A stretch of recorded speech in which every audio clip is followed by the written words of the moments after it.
E aí, Sharks! Bom dia, boa tarde, boa noite, sejam muito bem-vindos. Para quem não me conhece ainda, eu sou o Henrique da Shark Manutenções, empresa focada em manutenção de equipamento para aquário. Vamos lá, a senhora Shark me pegou aqui e falou para mim falar um pouquinho sobre iluminação e diferença de custo de iluminação para tamanhos diferentes de aquário.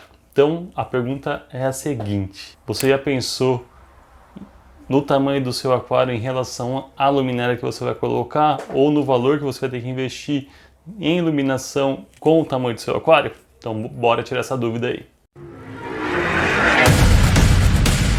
Sharks, seguinte, quando a gente vai montar um aquário, a gente define várias coisas e uma das coisas que a gente tem que definir é a iluminação e o valor disponível para iluminação. Por quê? O que acontece? Por exemplo, um aquário de um cubo de 60, por exemplo, é fácil de você iluminar. Você consegue ter luminárias disponíveis de mais tranquilos. Então, por exemplo, você tem hoje Ilumagic, X-Mini, a MaxPact Jump, a Prime, Hydra 32. Tem algumas luminárias disponíveis no mercado e uma única luminária atende o cubo de 60. Mas, por exemplo, um aquário de 1,20 m para LPS, por exemplo, você vai precisar de duas luminárias dessas. Então o custo dobrou, certo? Mas e os aquários que ficam nesse meio aí? Um aquário de 60 para um aquário de 1,20 m, vamos falar assim, um aquário de 80 por 50 por 50. Como você faz para iluminar um aquário desse? Então essas medidas são meio ingratas. Então aquários entre essas medidas, 1,80 m, 90, você vai procurar luminárias que são únicas, né? Então, por exemplo, uma RSX 200, por exemplo, é uma luminária que você vai gastar o valor de duas Jump ou duas X-Mini para iluminar um aquário de 80.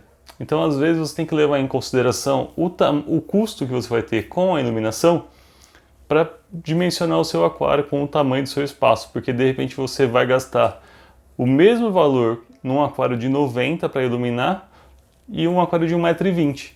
Então é legal você pensar no tamanho do seu aquário e em relação ao custo da luminária também. Falar, não, eu posso gastar 4 mil em iluminação. É o que eu tenho disponível para iluminação. Então de repente é melhor você ficar nos aquários menores. Um cubo de 60, um cubo de 70, alguma coisa nesse formato para você conseguir iluminar bem o seu aquário e ter uma boa iluminação. Porque se você não tiver uma boa iluminação, você não vai ter um bom aquário.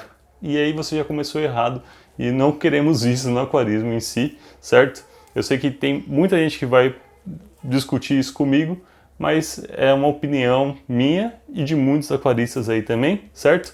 Que iluminação é essencial para um bom aquário. Legal, Sharks? Então é isso aí. Então quando você for montar seu aquário, pensa aí bem no quanto você pode investir em iluminação e qual iluminação, qual custo você vai tocar ali para o tamanho do seu aquário. Legal? Acho que foi meio confuso o final, mas deu para entender. É isso aí, Sharks. Valeu. Se o conteúdo agradou de alguma forma, curte, compartilha, deixe seu comentário, vamos trocar uma ideia. Compartilha nos grupos aí para todo mundo. Valeu, Sharks. Tamo junto.